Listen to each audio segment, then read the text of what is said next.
जी बिस्मिल्लाहिर्रहमानिर्रहीम। पुलिस तो जी बहुत देर से इस मसले पे काम कर रही है, इसको स्नब करने के लिए अपनी पूरी एफर्ट कर रही है जितनी ह्यूमनली पॉसिबल है।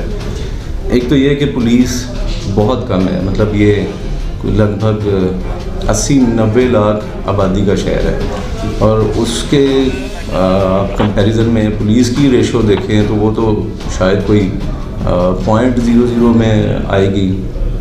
कुछ 3-3.5 हज़ार पुलिस है जो वर्किंग कर रही है थानों में, जो फील्ड में आपको अवेलेबल है for any type of operations. तो उसमें अब जितना पॉसिबल था पुलिस ने अपनी बड़ी एफर्ट की है। उसमें कल के दिन में 450 के करीब कल के दिन में FIRs हुई हैं और बंदे गिरफ्तार हुए हैं। उनमें काइट फ्लायर्स भी थे, एरियल फायरिंग वाले भी थे और कुछ लोगों ने छतों पे साउंड सिस्टम का इस्तेमाल किया, वो भी थे।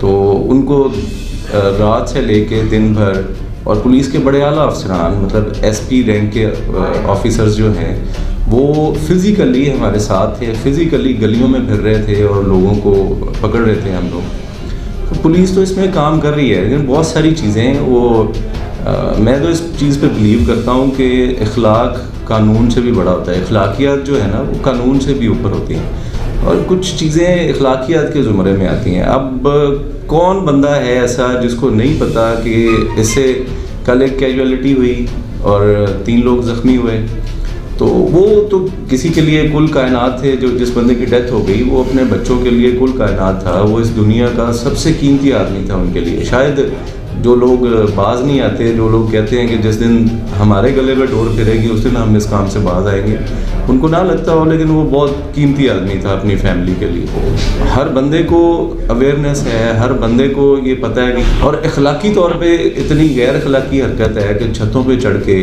आप लोगों का जो आराम है उसको वायलेट करते हैं, आप कानून की धज्जियाँ उड़ाते हैं, फिर उससे सबसे बढ़ के किसी की जान जा सकती है। तो कोई बंदा मतलब कोई इनके घर वाले नहीं होते जो लोग छतों पे चढ़ते हैं। अगर हम अपने बच्चे को हर बुरी चीज़ से रोकते हैं कि जी आपने झूठ नहीं बोलना, आपने फ्रॉड नहीं करना, आपने किसी को नुकसान नहीं पहुंचाना, तो ये भी तो एक क्राइम है। इसके लिए हम क्यों नहीं मना कर सकते अपने बच्चों को। मैं तो ये भी कहूँगा कि अगर लोगों में इतनी इखलाकियात की कमी है, वो नहीं समझते, तो फिर उसका दूसरा तरीका है कि कानून को सख्त कर दिया जाए। तो फिर कानून को सख्त करने से शायद इस कौम में कोई बेहतरी आ जाए। अगर यही जुर्म इसको नॉन बेलेबल हो, इसकी सज़ा हो कोई 6 महीने साल, तो शायद फिर क्योंकि सज़ा का तो कंसेप्ट है लोगों में इबरत लाना, उनको बाज रखना। तो ये जो सज़ा है कि आप एक रात हवालात में होते हैं और अगले दिन आपको बेल आउट हो जाते हैं, आपको बेल ले ली जाती है आपकी, तो इससे तो फिर सॉरी टू से फिर तो ये क्राइम नहीं रुक सकेगा। जो मैंने पहले अर्ज़ की कि हम लोग अखलाकी एतबार से दुनिया की पस्त तरीन कौम है।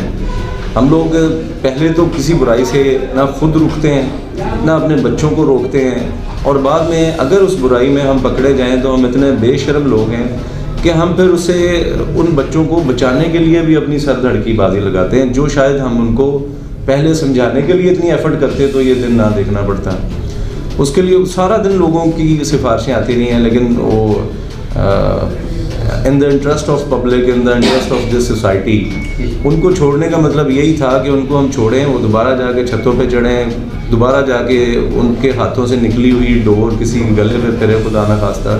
और वो कोई भी हो सकता है, आपका, मेरा, किसी का भाई, किसी का बाप, किसी का बेटा हो सकता है। तो अगर किसी कौम में अखलाकियात की कमी हो, वैसे तो जो इंसान है वो अशरफुल मखलूक़ात इसी वजह से कि उसमें दिमाग है, शऊर है, उसको अकल है, सेंस है, और हम जिसको समझाने से समझ नहीं आती तो फिर उसका दूसरा तरीका सख्ती होता है। वो तो हम अपने बच्चों के लिए भी हम पे यही फ़र्ज़ है कि पहले बच्चे को प्यार से समझाएं, फिर उस पर सख्ती करें। तो ये भी बच्चे ही हैं, हम इस कौम के बच्चे हैं, हमारे लिए भी बच्चे हैं। तो अगर इनको ये गलत फहमी है तो ये मैं तो ये कहूँगा कि बहुत पछताएंगे। अगर दोबारा ये काम करेंगे तो फिर ये जो डोज है ये बहुत ज़्यादा हैवी होगी, थोड़ी नहीं बहुत ज़्यादा हैवी होगी।